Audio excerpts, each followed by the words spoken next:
I'm Jared Yabut, and we are excited to introduce you to Golden Dragon Gym, located at Apollo Orani, Bataan, handled by Fer de Leon. This incredible facilities is designed to cater to all fitness, offering a unique blend, innovation, and community spirit. Why choose Golden Dragon Gym? Because they committed to your success and well-being, making fitness fun and rewarding part of your life. How do they support your goal? Through personalized training program, regular assessment, and ongoing motivation, they are here to help you every step of the way. What motivated you to be? Since tatay ko po, nung bata po siya, may asthma po siya. Mahina lang po talaga yung katawan niya. Nung nag-college po siya, nag-start po siya mag-exercise. Meron po siya gym po sa bahay niya. Gawa niya lang po yung mga machine, tools. Gawa niya lang po sa mga meron siya. Yung gusto niya po sa gym niya, yung mga kagaya mo. Hindi dapat walang Who are your top and why do you want to be like? First, it was my father's old training software. Nung tinuturuan ko si Papa, tinuruan ko paano po mag-manage ng gym at paano po turuan ko yung mga gym ko. Pangalawa po is pamilya love. Yung mga pamilya po ni Papa, etc. Gusto. What do you think of being employed motivated you in that path? My father said that gusto niya po hawak niya po sarili ko. Yun pwede po gumising po ng oras at gusto niya rin po maging sariling manager niya po. Lahat po ng bagay sa isang business makokontrol niya po, like schedule, kung paano niyo po i-manage, like ano po ilalagay sa team, ganun po. From the business, what are the Actually, manufacturing. Because lahat po ng machines po na ginawa ng tatay ko, gawa niya po sa sarili. Binili niya po yung mga materials at siya po yung nagawa. At also po, nagtatrabaho po si Papa. Bago po siya naging small business owner, engineer po siya.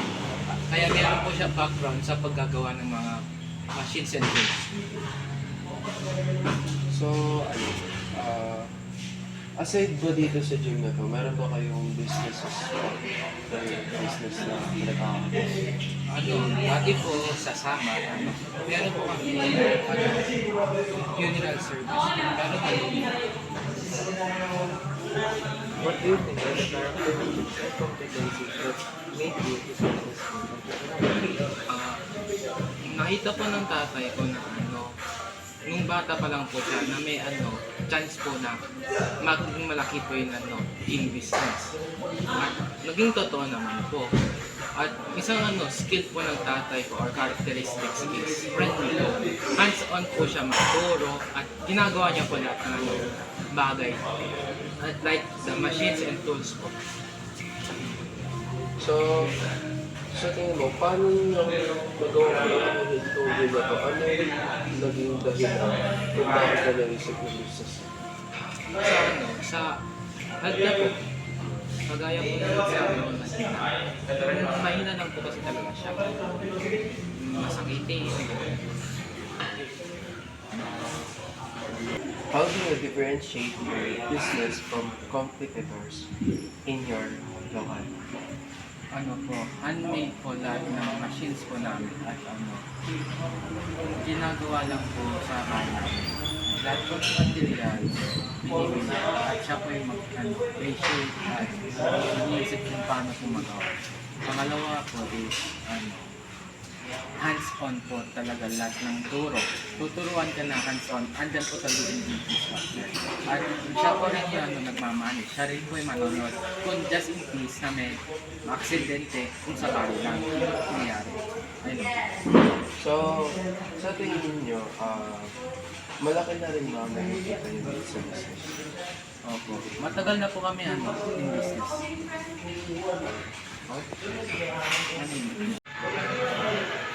What inspired you to start this business and what has been the journey experience? my father was inspired sa mga bodybuilder like Arnold Schwarzenegger and other po. Nakikita niya po yung katawan nila. At sa katawan niya po dati na mahina, na inspire po siya na ipalakas po niya yung sariling katawan niya. At yun sa journey po, kahit mahirap po, successful po naman.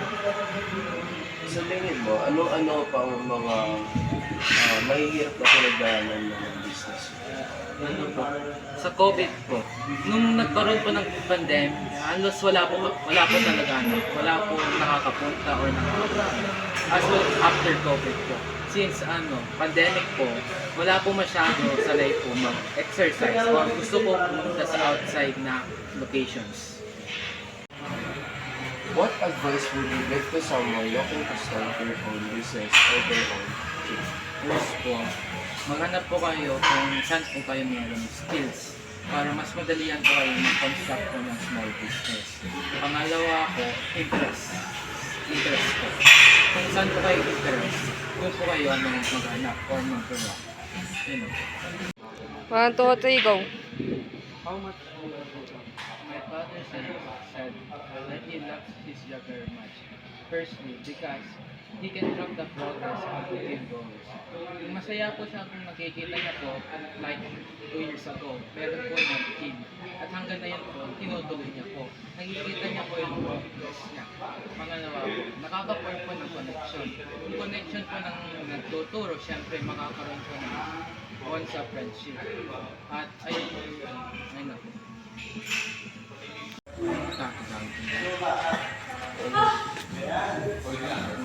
What's the reason behind the name of your business? Ang pangalan ng Golden Dragon Team po, nagsisymbolize po siya ng good one and good fortune. Ano po yun? Ano po core principles na gusto po mangyari sa mga napupunta sa team. The gym has proven to be successful despite facing challenges, particularly during the pandemic. They don't have customers. For Fer De Leon, who bravely manages his asthma, has continued to teach and inspire others, demonstrating unwavering dedication to both his own health and the well-being of his clients. His determination and commitment serves as a testament to resilience of the fitness community, proving that with determination and hard work, one can overcome obstacles and achieve a healthier lifestyle.